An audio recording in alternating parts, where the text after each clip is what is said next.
we'll start from Leisha. Leisha Beardmore is advisor mission of the Maldives at United Nations, representing national interest on government, UN relations for various high-level committees and negotiations.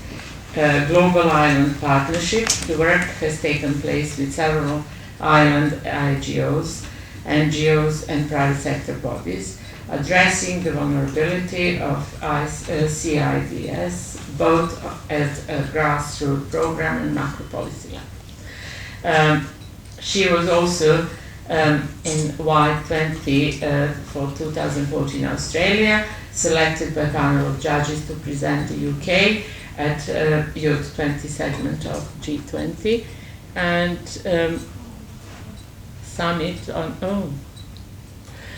I don't know what I've done.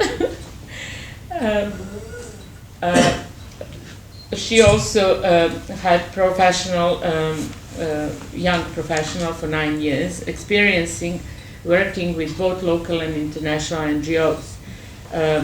She is policy advising and experiencing IGOs, NGOs, and UK government policy. So please, you say a few things about your work and everything that I just introduced. I'll talk loudly because I don't think the microphone is consistent enough for me to control it.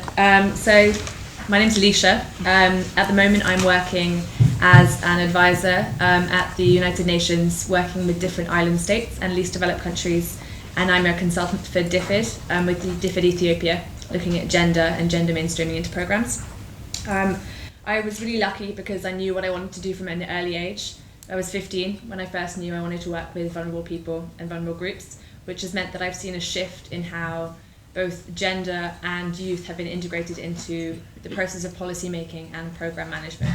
When I first started, it was quite challenging, and looking into the future, I couldn't really see a way that I would be able to work in policy and in the field of democracy without 10 years experience, and I couldn't see how to connect those two dots. But now I see a shift in how we see the role of youth and in how we see the role of women. There are avenues for young people to get their voices across, and the Y20, as Vesna was saying, I was involved with, is one of those ways. There have been young diplomatic services that have been springing up from around the world, which is an incredible way to get different cultures to communicate with each other and bring ideas to shift how we see things.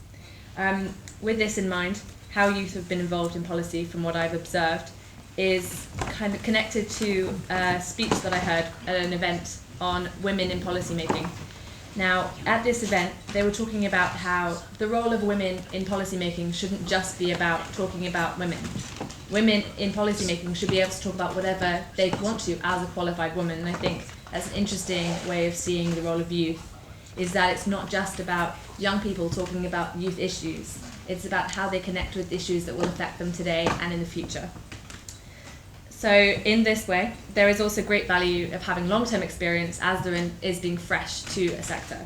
UNICEF has launched something called the New and Emerging Talent Initiative, which is more colloquially known as NETI, which brings in people from around the world who have new ideas and can shake up systems that we become accustomed to. And I think this is a really interesting way of seeing the value and potential with bringing different people and different cultures into new sectors. So I have been working with the UN in New York, and now here, while I'm doing my master's and doing it distance-based, because of this shift in how we see the role of youth in policy. Because people now see applications not based on age or gender or nationality alone, but on the skills and the experience that you're bringing. So as these employers shift and see the value of youth and cross-sectoral linkages, they're sprouting up between public, private, and academic sectors. Universities and schools are involving the voices of young people into the way they're governed, and they're connecting students with consultancies and placements. This was how I first got connected with DFID. My school, LSE, London School of Economics, where I'm doing my master's, they had links with DFID, who in turn managed to find a capacity building project that needed working on. And as I had the experience, there was a match that they were able to make. And as schools continue to work with placements and up and coming initiatives, it's a great way of connecting these two areas and providing employment. So in a time of globalization, where cultures are working with one another to champion progress and to fight for change, this is a really exciting time for youth to be becoming increasingly active in the process, and I personally am really looking forward to seeing how this dynamic grows and evolves over the years to come. Thank you.